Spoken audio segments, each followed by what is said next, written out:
Hello everyone, स्वागत है आप सब लोगों का पीसीएस बाई तरुण में। जैसे कि आप सभी को पता है कि हम यूपी पीसीएस प्रीलिम्स 2025 की टेस्टिस को लगा रहे हैं और आज की हमारी यहाँ पर दृष्टि आईएएस की टेस्टिस होने वाली है।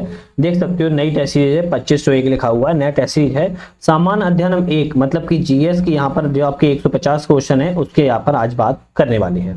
तो एक एक करके हम सभी क्वेश्चनों की बात करेंगे, लेकिन उससे पहले आपको एक चीज और बता दूं, हमारे इसी चैनल पर आपकी मल्टीपल टेस्ट लग रही है, जैसे कि मेक आईएएस की लग रही है, ध्येय की लग रही है, जीएस वर्ल्ड की लग रही है। जीएस वर्ल्ड के अलावा हम बात करेंगे तो हम दृष्टि की भी स्टार्ट कर दी है। जल्दी हम नेक्स्ट आईएएस की और संस्कृति आईएएस की भी स्टार्ट यहाँ पर कर देंगे। तो चलिए देर ना करते हुए शुरुआत करते हैं आज के अपने पहले क्वेश्चन की। बड़ा ही प्यारा क्वेश्चन आज का हमारा है, ताम्र पाषाण संस्कृति और वर्तमान स्थिति के बारे में करना है बात। कौन सा ऑप्शन यहाँ पर सही है? ताम्र पाषाण संस्कृति और वर्तमान स्थिति की बात करें तो अहाड़ जो है आपका अहाड़ बना संस्कृति की बात करें कहां पर है वर्तमान स्थिति, तो हम कहेंगे राजस्थान राज्य में है। जौरवे संस्कृति की बात की जाए कहां पर है, तो हम कहेंगे जौरवे संस्कृति महाराष्ट्र राज्य में है। कायथा संस्कृति की बात की जाए तो हम कहेंगे मध्य प्रदेश राज्य में है। और गेरू रंग की मृदभांड संस्कृति की बात करें, गेरू रंग की मृदभांड संस्कृति की बात की जाए तो हम कहेंगे यह उत्तर प्रदेश राज्य में है। ऑप्शन हमारा ए वाला करेक्ट हो जाएगा, ए का पहला, बी का चौथा, सी का तीसरा, डी का दूसरा ऑप्शन हमारा यहाँ पर करेक्ट है। उम्मीद है आप लोगों को प्रॉपर तरीके से यहाँ पर जो टेस्ट सीरीज है आपको प्रॉपर यहाँ पर शो हो रही होगी और आपको यहाँ पर कोई भी दिक्कत नहीं होगी। ठीक है, चलिए क्या बात है, जूम क्यों नहीं हो रही है, एक मिनट। ठीक है, चलिए नेक्स्ट क्वेश्चन की बात करेंगे। दूसरा क्वेश्चन आता है, भारत में मध्यपाषाण काल के संदर्भ पर विचार करें, कौन सा यहाँ पर सही है? तो भारत में मध्यपाषाण काल के बारे में विचार करना है, ऑप्शन कौन सा सही है? मध्यपाषाण काल की जो विशेषता है, सूक्ष्म पाषाण औजारों का उपयोग था, उस शिकार संग्रह से कृषि की ओर परिवर्तन है, बिल्कुल ठीक है। पशुओं को पालतू बनाना, स्थायी जीवन की शुरुआत मध्यपाषाण युग की महत्वपूर्ण विशेषता देखने को मिलती है, तो हम कहेंगे दोनों ऑप्शन सही है। मध्यपाषाण काल के अगर हम कालक्रम की बात करें तो 10,000 ईसा पूर्व से लेके कब से 10,000 ईसा पूर्व से लेके 8,000 ईसा पूर्व के बीच में आपका जो है मध्यपाषाण काल देखने को मिलता है। ठीक है, पुरापाषाण काल और नवपाषाण काल के संक्रमण काल का यह काल है मध्यपाषाण, मतलब कि पहले आपका पुरापाषाण काल आया है ना, पुरापाषाण काल के बाद बात की जाए तो आपका यहाँ पर मध्यपाषाण काल आ गया और मध्यपाषाण के बाद आपका नवपाषाण काल आता है, तो इसीलिए इसको संक्रमणकालीन काल के रूप में भी मध्यपाषाण काल को जानते हैं। इन औजारों को अक्सर मिश्रित उपकरण बनाने के लिए जैसे लकड़ी, हड्डी के जोड़ों से प्राप्त होता था, ध्यान रखना है। और पशुओं विशेषकर कुत्तों और मवेशियों को बागोर राजस्थान से, आदमगढ़ मध्य प्रदेश से मध्यपाषाण काल के आपके प्रमाण जो है मिले हुए हैं। तो हमने कहां पर बात की? आदमगढ़। कहां पर बात की है? आदमगढ़ की बात की है। तो आदमगढ़ कहां मिलेगा? मध्य प्रदेश राज्य में मिलेगा। और वहीं बात की जाए राजस्थान में, तो राजस्थान में बागौर। ये दोनों ही स्थल आपके मध्यपाषाण काल के रूप में जाने जाते हैं। ऑप्शन आपके यहाँ पर दोनों ऑप्शन जो है सी वाला रहेगा, बिल्कुल करेक्ट है। नेक्स्ट बात करेंगे, निम्नलिखित में से कौन सा सिंधु घाटी सभ्यता स्थल उत्तर प्रदेश में नहीं है? तो यहाँ पर चार ऑप्शन में एक ऐसा ऑप्शन है जो आपकी उत्तर प्रदेश में नहीं है। कौन सा नहीं है? आलमगीर पर उत्तर प्रदेश में है, हुलास भी उत्तर प्रदेश में है, बरगांव भी उत्तर प्रदेश में है। लेकिन बात कुंतांसी की आ जाए, कुंतांसी की जैसी आती है तो हम कहेंगे ये आपका उत्तर प्रदेश में नहीं है, तो आपका कहां पर है? गुजरात राज्य में स्थित। कहां पर है? गुजरात राज्य में स्थित है। तो डी ऑप्शन आपका यहाँ पर गलत था। सिंधु घाटी सभ्यता की अर्थव्यवस्था के बारे में कौन सा ऑप्शन सही है?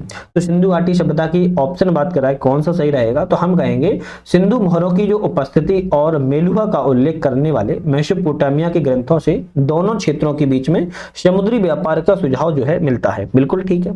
हड़प्पा अर्थव्यवस्था में मानकीकृत वजन एवं माप कमी एक बड़ी चुनौती थी। आप सभी को पता होगा हड़प्पा सभ्यता में बात की जाए घनागार बांटों का उपयोग किया जाए। कैसा? बांटों का प्रयोग जो है किया गया। तो हम ये तो नहीं कह सकते हैं वजन और माप की बड़ी कमी थी, कमी तो नहीं थी, है ना। बड़े पैमाने पर वाणिज्यिक और प्रशासनिक उद्योगों के लिए यहाँ पर जो है घनाकार बांटों का प्रयोग जो है किया जाता। तो दूसरा वाला गलत है, केवल पहला ऑप्शन सही है। हमारा ऑप्शन ए वाला रहेगा, केवल एक ऑप्शन सही है। यजुर्वेद के कितने प्रमुख विभाग हैं? तो यजुर्वेद के विभागों की बात करें कितने हैं, तो हम कहेंगे यजुर्वेद के 2 प्रमुख विभाग हैं। कौन से हैं? तो दोनों की बात करें तो एक तो आपका आता है शुक्ल यजुर्वेद। कौन सा आता है? शुक्ल यजुर्वेद आता है, ध्यान रखिएगा। और दूसरा आता है कृष्ण यजुर्वेद। क्या आता है? कृष्ण यजुर्वेद आता है।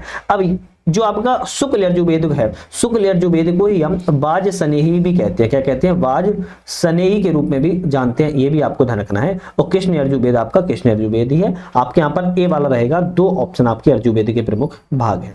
चलिए नेक्स्ट क्वेश्चन की बात करेंगे, लेकिन उससे पहले एक छोटा सा अपडेट है आप लोगों के लिए। अपडेट क्या है? हमारा ऐप आ चुका है जिसका नाम है यहाँ पर यूपीएससी नट। क्या है, यूपीएससी नेट नाम से ऐप आ चुका है, जिसमें आप लोग ऑनलाइन माध्यम से यूपी पीसीएस प्रीलिम्स की हिंदी और इंग्लिश बाइलिंगुअल माध्यम में 300 से ज्यादा टेस्ट सीरीज को लगा सकते हो, जिसमें फुल टेस्ट होंगे, प्रीवियस ईयर टेस्ट होंगे, मॉडल पेपर होंगे, चैप्टर वाइज होंगे और आपके सब्जेक्ट वाइज होंगे। तो इन टेस्टों को आप हमारे ऐप पर जाके लगा सकते हो। सबसे इंपॉर्टेंट बात यह कि यहाँ पर आपके एग्जाम को लगाने के बाद, टेस्ट को लगाने के बाद एक्सप्लेनेशन भी मिल जाता है, वो भी कर सकते हो। साथ में क्विक रिवीजन के लिए आपको क्या चाहिए, नोट्स चाहिए होते हैं। बहुत सारे लोग नोट्स नहीं बनाते हैं, तो हमने यहाँ पर फुल अपडेट के साथ नोट्स बनाए हुए हैं 23 पीडीएफ के साथ में, जिसमें यूपी जीके भी स्पेशल है।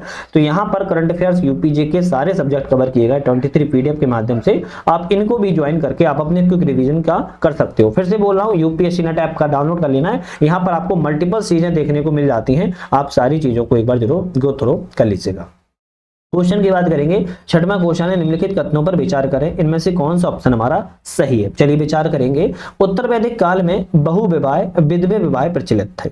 कैसे थे, बहुविवाह और विधवा विवाह प्रचलित थे उत्तर वैदिक काल में, बिल्कुल बात ठीक है। समाज में बढ़ती जटिलताओं को देखा गया, कर्मकांड में उस समय उत्तर वैदिक काल में वृद्धि देखने को मिल रही थी। अथर्ववेद में ऐसे श्लोक हैं जहां पर लड़कियों को जन्म की निंदा की गई है, हम कहेंगे ये भी बात सही है। तो अथर्ववेद में लड़कियों की निंदा भी की गई है जन्म को लेकर, तो आपका ऑप्शन रहेगा 1 और 2 दोनों सही है, तो सी वाला आपका बिल्कुल सही है।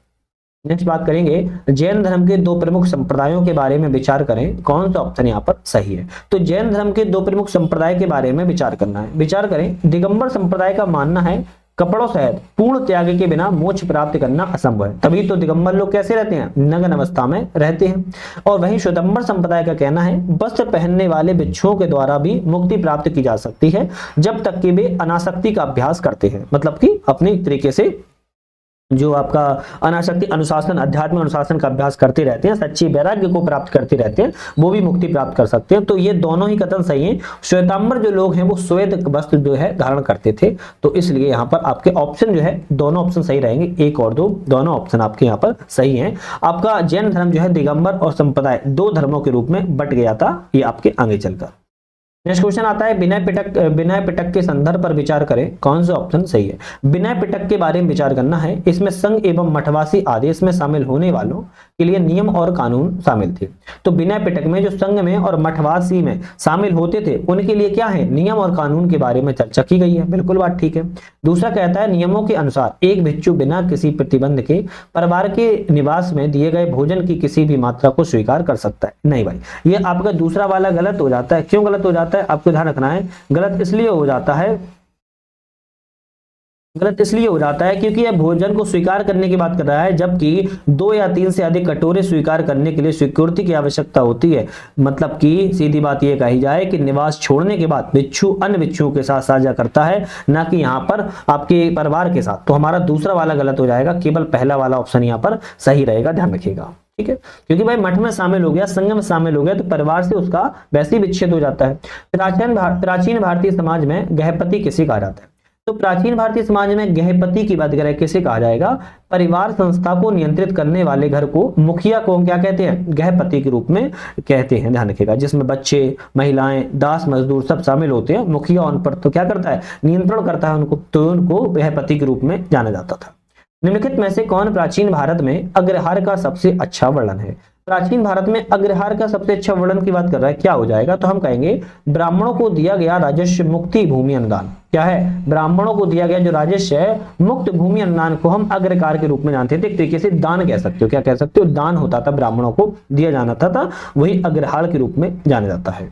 महाजनपद और राजधानी है, कौन सा महाजनपद की राजधानी क्या थी। जैसे बात करें हम यहाँ पर, गांधार की राजधानी तक्षशिला थी, ठीक है। वत्स की राजधानी कौशाम्बी थी, ये भी ठीक है। और मगध की राजधानी विराटनगर थी, और कुरु की राजधानी हस्तिनापुर थी। ऑप्शन आपका ए रहेगा, ए का पहला, बी का दूसरा, सी का तीसरा, डी का चौथा ऑप्शन हमारा यहाँ पर करेक्ट है। चलिए नेक्स्ट क्वेश्चन की बात करें। अच्छा, महाजनपद की बात करें तो कितने थे, 16 महाजनपद थे टोटल, है ना। कितने थे टोटल, 16 महाजनपद थे। और वहीं उत्तर प्रदेश में अगर जनपद की बात की जाए, टोटल उत्तर प्रदेश में कितने थे, तो उत्तर प्रदेश में जनपद की बात करें तो 16 में से 8 जनपद केवल आपके उत्तर प्रदेश में थे। तो ये भी आप थोड़ा सा याद रखिएगा। प्राचीन भारतीय इतिहास के संदर्भ में निम्नलिखित में से कौन सा निगम शब्द का सही वर्णन करता है। निगम का सही वर्णन क्या करता है, एक बाजार शहर या व्यापार केंद्र जो शिल्प आधारित गांवों से विकसित हुआ हो, उसके लिए क्या प्रयोग किया जाता था, उसके लिए हम निगम शब्द का प्रयोग यहाँ पर करते थे। मौर्य सम्राटों द्वारा चट्टान स्तंभ पर अंकित एक शाही शिलालेख को ये थोड़ी ना करते थे, है ना, ये आपका नहीं करते थे, ध्यान रखिएगा। तो यहाँ पर आपका बौद्ध संघ में मठवासी बस्ती, ये भी गलत है। एक बाजार शहर व्यापार केंद्र को शिल्प आधारित गांव से विकसित को हम निगम के रूप में वर्णन जो है किया करते थे। एक तरफ स्तंभ लेख है और एक तरफ यहाँ पर सामग्री है। कौन सा स्तंभ लेख में कौन सी सामग्री के बारे में बात की गई है? जैसे बात करें स्तंभ लेख एक, फर्स्ट वाला क्या कहता है? कहता है कि अशोक द्वारा, अशोक का लोगों की सुरक्षा सिद्धांत की बात करता है। स्तंभ लेख दो क्या बात करता है? कहता है कि अशोक की धम्म नीति के बारे में। स्तंभ शिलालेख चौथा क्या कहता है? कहता है राज्यों के कर्तव्यों के बारे में। और स्तंभ एडिक्ट पांच कहता है पशुओं और पक्षियों सूची में जिन्हें कुछ दिनों के लिए नहीं मारा जाना चाहिए। तो हमारा ऑप्शन ए वाला रहेगा, ए का तीसरा, बी का दूसरा, सी का पहला, डी का चौथा ऑप्शन यहाँ पर जो है आपका बिल्कुल यहाँ पर करेक्ट जो है हो जाता है। अशोक स्तंभ और किस में बनवाए गए थे? चुनार के बलुआ पत्थर में बनवाए गए थे, ये तो आपको शायद पता ही होगा। मौर्य साम्राज्य के प्रशासन के संदर्भ में विचार करें, कौन सा ऑप्शन सही है? मौर्य साम्राज्य के प्रशासन के बारे में विचार करना है, ऑप्शन यहाँ पर कौन सा करेक्ट है? तक्षशिला, उज्जैनी, तौसली, सुवर्णगिरी मौर्य काल के दौरान सुदृढ़ प्रशासनिक नियंत्रण के साथ प्रमुख प्रांतीय केंद्र थे। कैसे थे?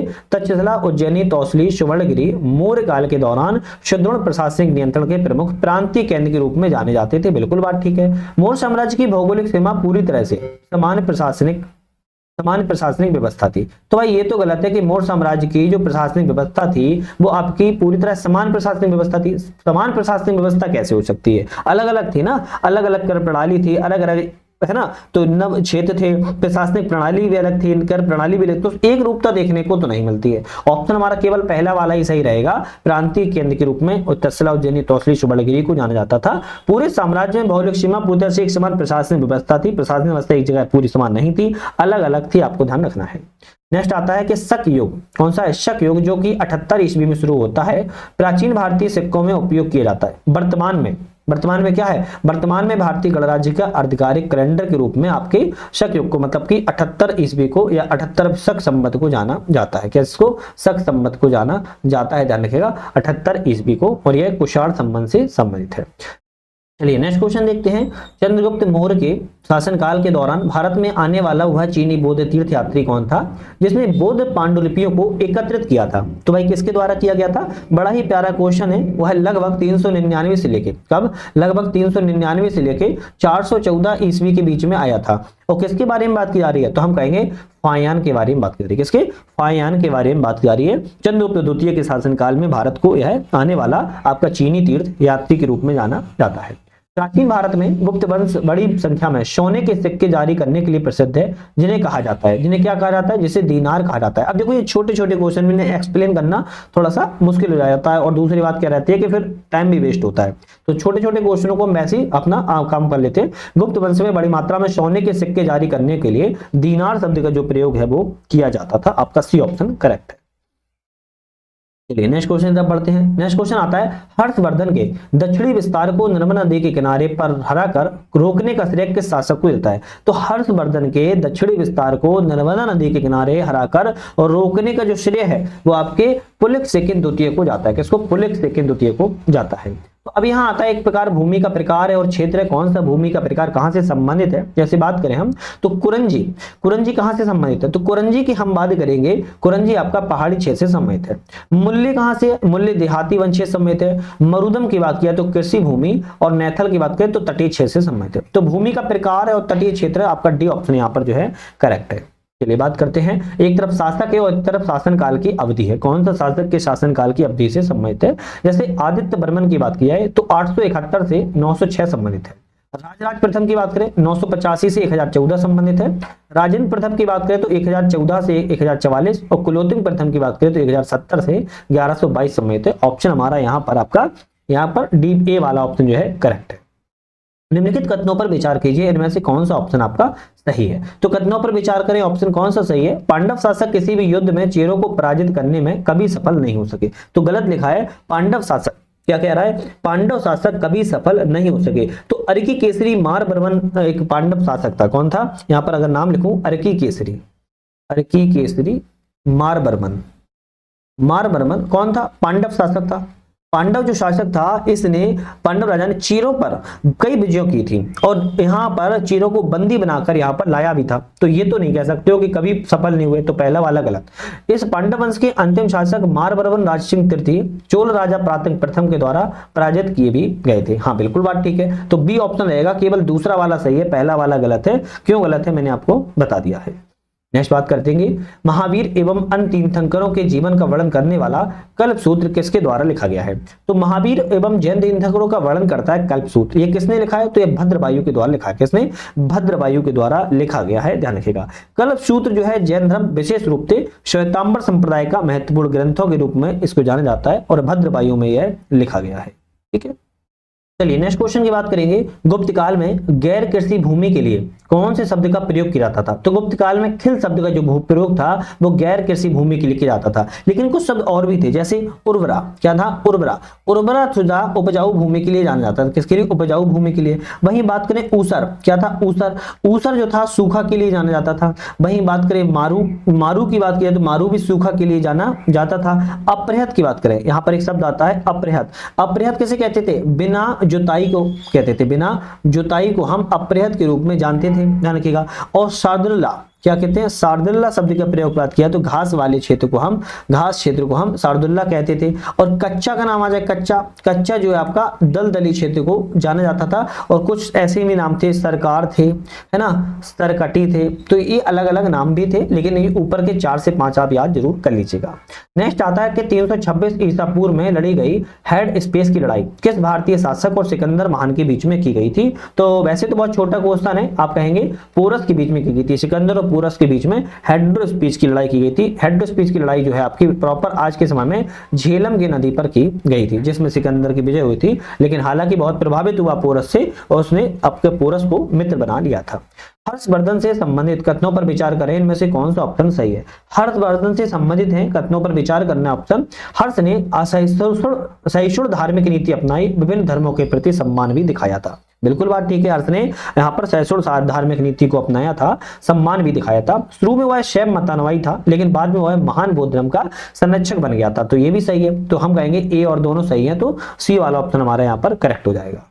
नेक्स्ट बात करेंगे, बौद्ध धर्म के प्रमुख दार्शनिक सिद्धांतों के संबंध में विचार करें, कौन सा ऑप्शन सही है? तो बौद्ध धर्म के प्रमुख दार्शनिक सिद्धांतों के बारे में विचार करें। क्षणिकवाद का सिद्धांत कहता है कि सभी तत्व क्षणिक हैं, सापेक्ष हैं, परस्पर निर्भर करते हैं। बिल्कुल बात ठीक है। अन्यथा का सिद्धांत स्थायी और अपरिवर्तनीय आत्मा की धारणा को अस्वीकार करता है। तो हम कहेंगे ये भी सही है, ऑप्शन हमारे ए वाला सी वाला रहेगा। 1 और 2 दोनों ऑप्शन हमारे करेक्ट हैं। वैदिक नाम है और आधुनिक नाम है, इनको मिलाना है। वर्तमान में क्या वैदिक नाम? जैसे सिंधु को इंडस, वितस्ता को झेलम, अस्कनी को चिनाब और विपाशा को व्यास। बहुत प्यारा छोटा क्वेश्चन था, इसको आप थोड़ा ध्यान रखिएगा। नेक्स्ट बात करेंगे बंदरगाह और क्षेत्र। देखो आप लोग चैनल को एक बार सब्सक्राइब, लाइक, शेयर कर दिया करो, अच्छा लगता है, मोटिवेशन मिलता है उससे, है ना। और एक नया ऑप्शन भी आ गया है हाइप का, हाइप भी कर दिया करो। कमेंट वाले सेक्शन थोड़ा खिसकाओगे आप, वहां पे मिल जाता है हाइप, हाइप कर दिया करो। उससे क्या होता है कि और भी लोगों तक वीडियो पहुंच जाती है, तो मुझे और मोटिवेशन मिल जाता है। सब्सक्राइब वगैरह कर दिया करो। जैसे ही आप लोग 10,000 हमारे 10 के सब्सक्राइबर कर देते हो, आपको एक महत्वपूर्ण सूचना मिलेगी टेलीग्राम चैनल पर। बहुत ही महत्वपूर्ण सूचना होगी, हमारी बुक लॉन्च हो रही है। और बुक लॉन्च कौन सी हो रही है वो तभी पता चलेगा जब हमारे 10 के आपके सब्सक्राइबर हो जाएंगे। एक तरफ बंदरगाह और एक तरफ क्षेत्र, जैसे शोपरा की बात करें, शोपरा जो आपका पश्चिमी तट पर था। ताम्रलिपि की बात करें बंगाल तट पर था। केलौन की बात करें तो मालाबार तट पर था। नागपट्टनम की बात करें तो कोरोमंडल तट पर था। यहाँ पर सी वाला ऑप्शन जो है आपका यहाँ पर जो है करेक्ट हो जाएगा। नेक्स्ट बात करेंगे पाल वंश के सांस्कृतिक योगदानों के संदर्भ पर विचार करें, कौन सा ऑप्शन यहाँ पर सही है? पाल वंश के सांस्कृतिक योगदानों के बारे में विचार करना है। पाल कला शैली में नेपाली और तिब्बती बौद्ध कला का गहरा प्रभाव देखने को मिलता है। बिल्कुल बात ठीक है। पाल वंश से संस्कृत का कड़ाई से विरोध किया, केवल पाली और प्राकृत को ही प्रोत्साहित किया था। देखो भाई गलत लिखा है, पाल वंश ने पाली और प्राकृत के साथ साथ संस्कृत के भी महान संरक्षक थे। तो हम कहेंगे पाली तो था ही था, प्राकृत भी था, लेकिन यह संस्कृत के भी महान संरक्षक थे। तो ये तो गलत है कि संस्कृत का इन्होंने विरोध किया, तो ये तो बात ऑप्शन गलत है, केवल पहला वाला ही ऑप्शन आपका यहाँ पर सही है। नेक्स्ट क्वेश्चन आता है, निम्नलिखित में से कौन सा कथन गुलाम वंश के दौरान 40 या तुर्कान ये चहलगानी शब्द के लिए व्याख्या करता है। गुलाम वंश के दौरान चालीसा या फिर तुर्कानी चहलगानी शब्द का प्रयोग है सुल्तान को सलाह देने के लिए 40 प्रतिष्ठित तुर्क कुलीनों का एक समूह हुआ करता था, उसको हम तुर्कान ए चहलगानी की व्यवस्था करते हैं। किसने की थी? अगर व्यवस्था की बात करें तो तुर्कान ए चहलगानी की व्यवस्था की बात करें इल्तुतमिश नाम के जो है शासक के द्वारा की गई थी। लेकिन इसको समाप्त किसने किया था? तो इसको बलबन ने समाप्त यहां पर कर दिया था। तो ये भी दोनों को ऑप्शन ध्यान रखना है, इनके द्वारा इस्तेमाल किया गया और बलबन के द्वारा इसको समाप्त कर दिया गया था।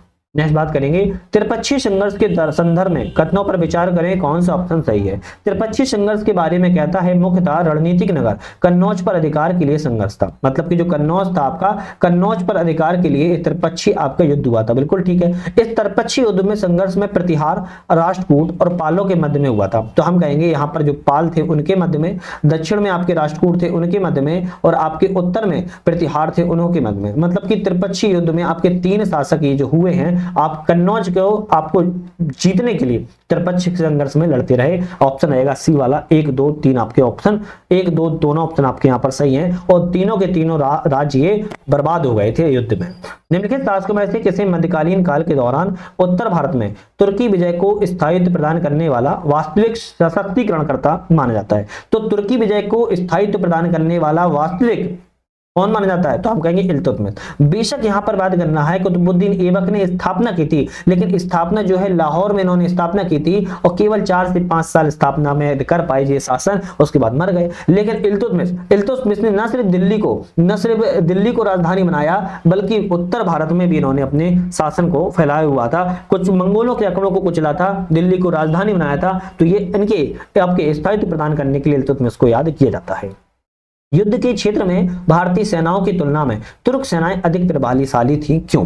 युद्ध के क्षेत्र में भारतीय सेनाओं की तुलना में तुर्की सेनाएं अधिक प्रभावशाली थी, लेकिन क्यों थी? क्योंकि उनमें जनजातीय संरचना थी, एकतादारी प्रणाली थी, संगठित थी, गतिशील सेनाओं का समर्थ बनाना इनके लिए सबसे प्रमुख उद्देश्य, और ये सबसे अच्छी सेना के रूप में सामने उभर कर आते हैं भारतीय सेना के मुकाबले। नेक्स्ट क्वेश्चन आता है विकथन और कारण है बलबन ने सजदा एवं पैबोस जैसे दरबारी प्रथाओं की शुरुआत की। बिल्कुल बात ठीक है। कारण कहता है कि उसका उद्देश्य सुल्तान की प्रतिष्ठा और श्रेष्ठता को बढ़ावा देना था। ये भी सही है। तो हम कहेंगे ए आर दोनों सही हैं, और आर ए की व्याख्या भी सही करता है, तो ए ऑप्शन आपका यहाँ पर करेक्ट है। पानीपत का प्रथम युद्ध जो है भारतीय इतिहास में महत्वपूर्ण क्यों माना जाता है? भाई पानीपत का युद्ध कब हुआ था? 1526 में हुआ था। 1526 में हुआ था, किन के बीच में हुआ था? तो पानीपत का युद्ध हम कहेंगे बाबर के बीच में हुआ था। बाबर ने किसको हराया था? बाबर ने यहाँ पर इब्राहिम लोदी को हराया था। किसको? इब्राहिम लोदी को हराया था। तो हम कहेंगे बाबर की विजय हुई थी, इब्राहिम लोदी हार गया था पानीपत के 1526 में युद्ध में, ध्यान रखना। और आगरा पर बाबर ने क्या कर लिया था? नियंत्रण जो है कर लिया था। तो किस लिए जाना जाता है? लोदी शक्ति का अंत करके बाबर ने उत्तर भारत के द्वार खोला था, इसलिए इसको पानीपत के प्रथम युद्ध के रूप में जाना जाता है। हालांकि बाबर के द्वारा 1526 में युद्ध लड़ा गया, 1527 में युद्ध लड़ा गया, 1528 में युद्ध लड़ा गया, 1529 में युद्ध लड़ा गया। तो ये युद्धों को आप एक सिक्योन से भी याद कर लेना, पानीपत का युद्ध, घाघरा का युद्ध, चंदेरी का युद्ध, तो इस तरीके से मेदिनी राय का युद्ध। जब हुमायूं ने आगरा में राजगद्दी संभाली उस समय कौन से क्षेत्र मुगल साम्राज्य के अधीन थे? तो यहां पर जब आगरा में राजगद्दी संभाली किसने? हुमायूं ने। तो उस समय की बात कर रहा है कौन से क्षेत्र थे जो मुगल साम्राज्य के अधीन थे? तो हम कहेंगे काबुल, कांधार और बदख्शां, तीनों ही क्षेत्र थे। हम डी वाला ऑप्शन पे यहाँ पर टिक जो है लगा देंगे। मध्यकाल में चीन के साथ फिर से प्रारंभ हुए व्यापार के कारण बंगाल में कौन सा बंदरगाह समृद्ध है? तो चीन के साथ व्यापार हुआ है ना, और व्यापार करने के लिए बंगाल का कौन सा बंदरगाह समृद्ध हुआ है? तो हम कहेंगे चटगांव बंदरगाह। कौन सा? चटगांव बंदरगाह अपने व्यापार के आधिपत्य के लिए बहुत जाना जाता था। राणा सांगा के बारे में कौन सा ऑप्शन यहाँ पर सही है? तो राणा सांगा के बारे में सही ऑप्शन की बात करें, उन्होंने खानवा के युद्ध में बाबर के विरुद्ध राजपूत संघ का नेतृत्व किया था। बिल्कुल बात ठीक है। किसने? राणा सांगा ने। उन्होंने बाबर को लोदी के खिलाफ लड़ने के लिए भारत में आमंत्रित भी किया था। ये भी बात सही है। फिर खुद बाद में पछताई भी थी। एक बड़ी सेना के बावजूद भी उन्हें बाबर से पराजय का सामना करना पड़ा। तो हम कहेंगे ये भी सही बात है। तो हम कहेंगे ऑप्शन आएगा डी वाला, 1 2 3 तीनों ऑप्शन आपके यहाँ पर सही है। और एक चीज और रखना है, बाबर के द्वारा बारूद का बेहतर प्रयोग यहीं पर जो किया गया था, और इसी कारण राणा सांगा हारा भी था। सल्तनत काल के दौरान दीवान ए इंसा का प्राथमिक कार्य क्या था? सल्तनत काल के दौरान दीवान ए इंसा कार्य की बात करें, शाही पत्राचार का प्रारूप तैयार करना, संचार बनाए रखना, दीवान इंसा का कार्य था। किसका? दीवान इंसा का कार्य था, आपको ध्यान रखना है। ठीक है। अकबर के द्वारा मनसबदारी प्रथा शुरू करने का प्राथमिक उद्देश्य क्या था? अकबर ने मनसबदारी प्रथा की शुरुआत की, ये तो बात ठीक है, चलो समझ में आ गई। और अकबर ने 1571 में मनसबदारी प्रथा की शुरुआत की थी, लेकिन इसका उद्देश्य क्या था? उद्देश्य था कि सैन्य प्रशासन का केंद्रीकरण करना, सेना को बनाए रखना, यह सबसे बड़ा इसका उद्देश्य था मनसबदारी प्रथा के तहत, आपको ध्यान रखना है। नेक्स्ट आता है कि मध्यकालीन भारत में रुपया नामक मानक चांदी के सिक्के की शुरुआत किसके द्वारा की गई थी? तो मध्यकालीन भारत में रुपया नामक जो मानक चांदी के सिक्कों की शुरुआत है, ये आपके शेर शाह सूरी के द्वारा की गई थी। किसके? शेर शाह सूरी के द्वारा की गई थी। नेक्स्ट क्वेश्चन आता है कि नेतृत्व करता है और यहाँ पर पानीपत के द्वितीय युद्ध के दौरान संबंध है, कौन से ऑप्शन यहाँ पर सही है? चलिए बात करेंगे। Bairam Khan Mughal commander in chief था, बिल्कुल बात ठीक है, यह अकबर के शासनकाल में। हेमू की बात की जाए तो हेमू सूर साम्राज्य के अधीन हिंदू सेनापति था, यह भी बात सही है। आदिल शाह की बात की जाए तो आदिल शाह मुगल सेना का सहयोगी नहीं था, तो केवल आपका ऑप्शन ए वाला रहेगा। एक और दो दोनों ऑप्शन आप पे सही है, आपकी तीसरा वाला गलत है। आदिल जो शाह था मुगलों का सहयोगी नहीं था, बल्कि हेमू को मुगल प्रभाव को चुनौती देने और उत्तर भारत में अफगान प्रभुत्व को बनाए रखने के लिए नियुक्त किया गया था। औरंगजेब के शासनकाल के संदर्भ पर विचार करें, कौन सा ऑप्शन सही है? औरंगजेब के शासनकाल के बारे में विचार करें। उसके शासनकाल के दौरान मुगल साम्राज्य अपनी अधिकतम भौगोलिक सीमा तक पहुंच गया था, बिल्कुल बात ठीक है। उसके शासन में सिखों और सतनामियों के द्वारा क्षेत्रीय विद्रोह को देखा जाता है, जो ये भी सही है। सिखों के विद्रोह और सतनामियों के विद्रोह औरंगजेब के शासनकाल में सबसे ज्यादा देखने को मिलते हैं, सी वाला रहेगा। दोनों ऑप्शन आपके यहाँ पर भी सही है। मध्यकालीन भारत के राजपूतों राजवंशों के संदर्भ में कौन सा ऑप्शन यहाँ पर सही नहीं है? बात करें सिसोदिया चित्तौड़ से संबंधित है, बिल्कुल बात ठीक है। कचवाहा की बात की जाए तो ये उदयपुर से संबंधित नहीं है। कचवाहा की राजधानी की बात की तो आमेर थी, क्या थी? आमेर थी, लेकिन राजस्थान के जयपुर के निकट है। कहां पर? राजस्थान के जयपुर के निकट है, पर इनकी कैपिटल इनकी आमेर थी, तो बी वाला ऑप्शन यहाँ पर गलत था। राठौड़ की राजधानी जोधपुर थी और चौहान की अजमेर थी, ठीक है। चलिए बात करेंगे अकबर के अधीन मुख्य दीवान ए कुल मुख्य रूप से किसके लिए जिम्मेदार था? तो अकबर के अधीन दीवान ए कुल जो था शाही खजाने एवं खातों का पर्यवेक्षण के रूप में कार्य जो है करता था, जिसे दीवान ए कुल भी कहा जाता है। हुमायूं के मकबरे का वास्तुकार कौन था? तो आपकी मिरक मिर्जा ग्यास थी। कौन थी? मिरक मिर्जा ग्यास जो थी आपकी हुमायूं के मकबरे के आपके निर्माण या वास्तुकर्ता के रूप में जो है जानी जाती है। नेक्स्ट क्वेश्चन की बात करेंगे, निम्नलिखित में से कौन से जो संत हैं भक्ति के निर्गुण परंपरा के से जुड़े हैं? भक्ति की निर्गुण परंपरा से कौन से संत जुड़े हैं? कबीर एवं गुरु नानक। कौन है? कबीर एवं गुरु नानक जो है निर्गुण परंपरा के लिए जाने जाते हैं। नेक्स्ट आता है कि औरंगजेब की वर्ष 1707 में मृत्यु के बाद दक्खन क्षेत्र में राजनीतिक परिणाम क्या हुआ? तो औरंगजेब की जब मृत्यु 1707 में हुई तो दक्खन क्षेत्र में राजनीतिक परिणाम की बात करें, क्या हुआ? मराठों ने पुनः स्वतंत्रता स्थापित की और शीघ्र ही वह सफल भी हो गए थे, क्योंकि उस समय फिर जो है आपका मुगल का प्रभाव जो है खत्म होता दिख रहा था।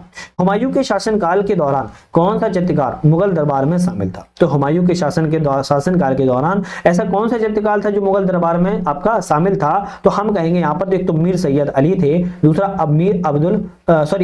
अब्द अल समद थे। कौन थे? मीर सैयद अली और अब्द अल जो समद हैं आपके हुमायूं के शासनकाल के दौरान क्या थे? आपके जुड़े हुए व्यक्ति थे, ध्यान रखिएगा कौन थे। और ये दोनों ही आपके चित्रकार के रूप में जाना जाता है। नेक्स्ट 50 नंबर क्वेश्चन है, जहांगीर के शासनकाल के दौरान दक्खन क्षेत्र में मुगलों की सत्ता की स्थिति क्या थी? जहांगीर के शासन के दौरान दक्खन क्षेत्र में मुगलों की सत्ता की स्थिति की बात करें, दक्खन के शासकों के कारण कमजोर हुई। क्या थी? दक्खन के शासकों के कारण कमजोर हुई थी, ध्यान रखिएगा यहाँ पर मुगलों की दक्खन में स्थिति। ठीक है, नेक्स्ट बढ़ते हैं। निम्नलिखित में से ऐतिहासिक शहर है, उनके संस्थापक हैं, इनमें से कौन सा ऑप्शन सही नहीं है? तो बात करें यहाँ पर तुगलकाबाद, गयासुद्दीन तुगलक ने स्थापना करवाई। फिरोजाबाद, फिरोज शाह तुगलक ने स्थापना करवाई। दीन ए पनाह भैया हुमायूं ने स्थापना करवाई थी, ना कि आपके जहांगीर ने। तो बी सी वाला ऑप्शन यहाँ पर गलत है। शाहजहांबाद की स्थापना शाहजहां ने करवाई, ये भी आपका ऑप्शन जो है करेक्ट है। वर्ष 1665 में शिवाजी और मुगलों के बीच में एक संधि थी, उस संधि का नाम क्या था? उस संधि का पुरंदर की संधि थी, जो कि मुगलों के बीच में और यहाँ पर शिवाजी के बीच में की गई थी। और कब की गई थी? तो 1665 में पुरंदर की संधि को किया गया था। हालांकि कुछ समय के बाद ये संधि टूट भी गई थी, ध्यान रखना है। ठीक है, चलिए बात करेंगे नेक्स्ट क्वेश्चन की। कौन सा कथन मुख्य रूप से मराठों के द्वारा लगाए जाने वाले चौथ एवं सरदेशमुखी अनुपात में सर्वोत्तम रूप को दर्शाता है? चौथ एवं सरदेशमुखी जो है, चौथ 1/4 भाग हुआ करता था और सरदेशमुखी जो है 1/10 भाग हुआ करता था। तो चौथ की बात करें तो 1/4 और सरदेशमुखी की बात करें तो 1/10 जो है आपका अनुपात यहाँ पर सी वाला बिल्कुल यहाँ पर करेक्ट है। 15वीं शताब्दी के मुइनुद्दीन चिश्ती की दरगाह पर मस्जिद एवं गुम्बद का निर्माण किसने करवाया था? चिश्ती की दरगाह पर मस्जिद और गुम्बद के निर्माण की बात करें तो यहाँ पर कहेंगे महमूद खिलजी ने करवाया था। किसने? महमूद खिलजी ने करवाया था। और गौरी के आक्रमण के साथ 1206 में मुइनुद्दीन चिश्ती जो है अजमेर चले गए थे और वहीं पे वे बस गए थे।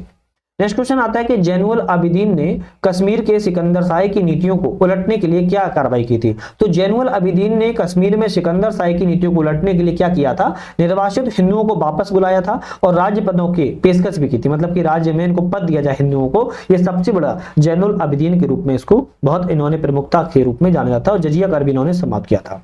सुल्तान महमूद बेगड़ा की जीवनी राज विनोद के लेखक कौन है? सुल्तान महमूद बेगड़ा की जीवनी है राज विनोद। इसके लेखक की बात कराए उदय राज इस पुस्तक के लेखक हैं। महेंद्र सूरी जिन्होंने खगोलीय उपकरण यंत्रजा का विकास किया है, किस शासक के अधीन दरबारी खगोल शास्त्री के रूप में कार्यरत थे? महेंद्र सूरी की बात कराए किस खगोलीय उपकरण यंत्रजा खगोलीय उपकरण का इन्होंने विकास किया?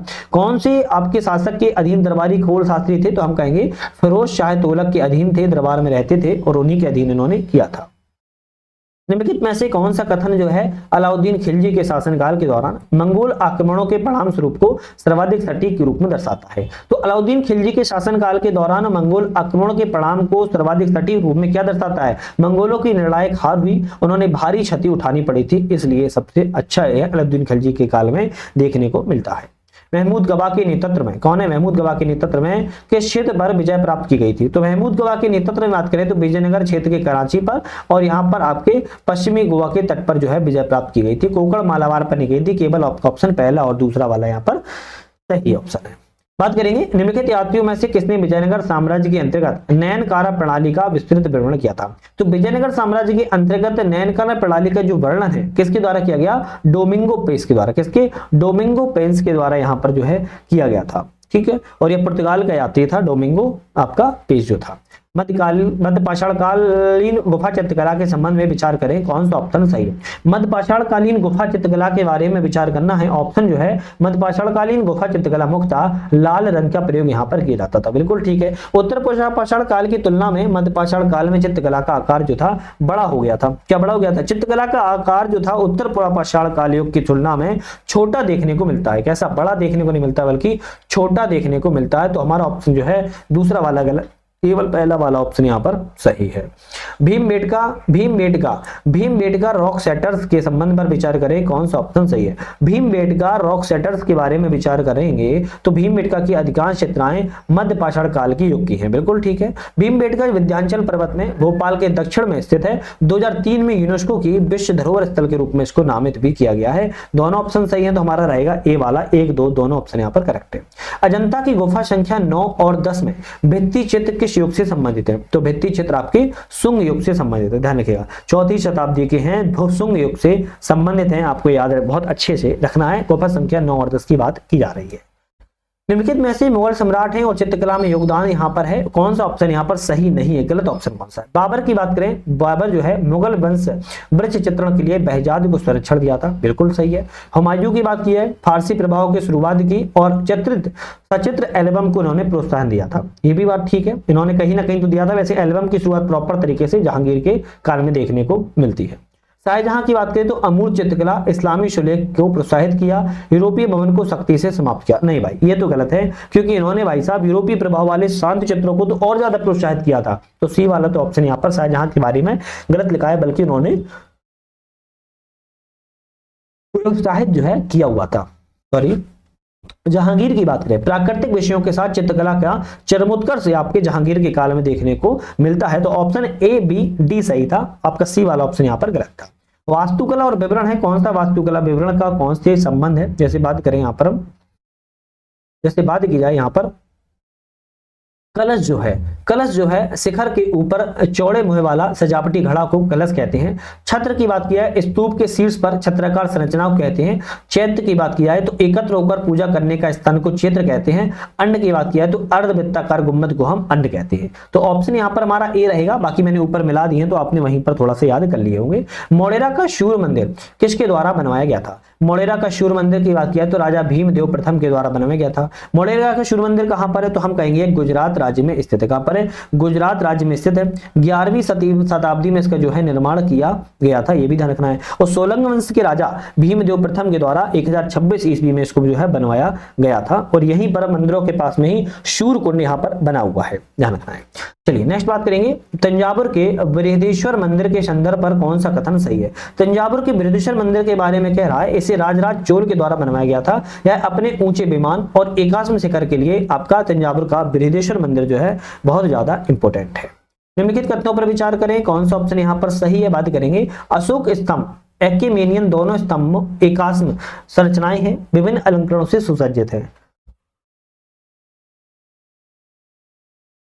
तो यहां पर ये पहला ऑप्शन गलत है। क्यों? क्योंकि अशोक जो स्तंभ है एक ही पत्थर पर तराशी गई है, सबसे बड़ी बात। दूसरी बात एक्मेनियन जो है फारसी स्तंभ कहते हैं, इसको क्या कहते हैं? फारसी स्तंभ कहते हैं। और फारसी स्तंभ को पता होगा कि फारसी स्तंभ के अलग बना हुआ है। फारसी स्तंभ में अनेक पत्थरों को जोड़कर बनाया गया, जैसे एक पत्थर यहां रख दिया, दूसरा पत्थर को ज्वाइंट करेंगे तो, लेकिन अशोक के स्तंभों को एक पत्थर से ही पूरा बनाया गया है, तो पहला वाला गलत है। मोरकालीन स्तंभों की सामान्यतः सतह जो है चिकनी होती थी, फारसी स्तंभों की सतह धारियां और रेखाएं उकेरी गई थी। हम कहेंगे बिल्कुल ठीक है, केवल दूसरा वाला सही है, पहला वाला ऑप्शन यहाँ पर गलत था।